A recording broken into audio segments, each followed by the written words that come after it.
যখন তুমি নিজের রক্তের মানুষের দ্বারা কষ্ট পাবে, তখন তুমি একবার নবী ইউসুফ আলাইহিস সালামের কথা মনে করো। তিনি কিভাবে নিজের ভাইয়ের দ্বারা প্রতারিত হয়েছিল।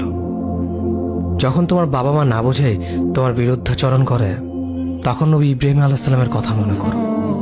তার বাবা তাকে আগুনে নিক্ষেপ করায় ভূমিকা রেখেছিল। যখন তুমি সমস্যা থেকে পরিত্রাণের জন্য কোনো পথ পাবে না, তখন ইউনুস আলাইহিস সালামের কথা ভেবো। তিনি কতটা সময় তিমি মাছের পেটে আটকা পড়েছিল। যখন তোমার নামে কেউ মিথ্যা অপবাদ ছড়িয়ে দেবে, তখন মা আয়েশা রাদিয়াল্লাহু আনহার কথা মনে করো। তার নামে পুরো শহর জুড়ে কুৎসা রচনা করা হয়েছিল। যখন তুমি অসুস্থ ব্যথার যন্ত্রণায় কাতরাতে থাকো, তখন নবী আইয়ুব আলাইহিস সালামের কথা ভেবো। তিনি ভয়ঙ্কর এক ভাইরাসজনিত রোগে আক্রান্ত হয়ে তোমার থেকে বেশি কষ্ট পেয়েছিল।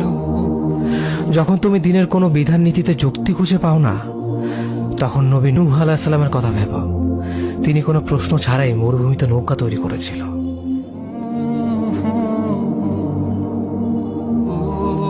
যখন তুমি আত্মীয়স্বজন, পরিবার, বন্ধু বান্ধবের কাছে হাসির পাত্রে পরিণত হও, তখন তুমি শেষ নবী হযরত মুহাম্মদ সাল্লাল্লাহু আলাইহি ওয়াসাল্লামের কথা ভেবো।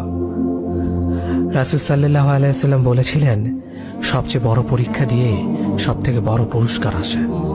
যখন আল্লাহ কাউকে ভালোবাসেন, তখন তাকে পরীক্ষা করেন, এবং যে এই পরীক্ষাগুলো মেনে নেয়, সে আল্লাহর সন্তুষ্টি অর্জন করে। আর যে অভিযোগ করে, সে তা ক্রোধের পাত্র হয়। হে আল্লাহ, তোমার কথা মনে করা, তোমার প্রতি কৃতজ্ঞ হওয়ার এবং তোমার ইবাদত করার তৌফিক আমাদের দান করো। আমিন। যেভাবে তুমি সন্তুষ্ট হও, সেভাবেই আমাদের পরিচালিত করো।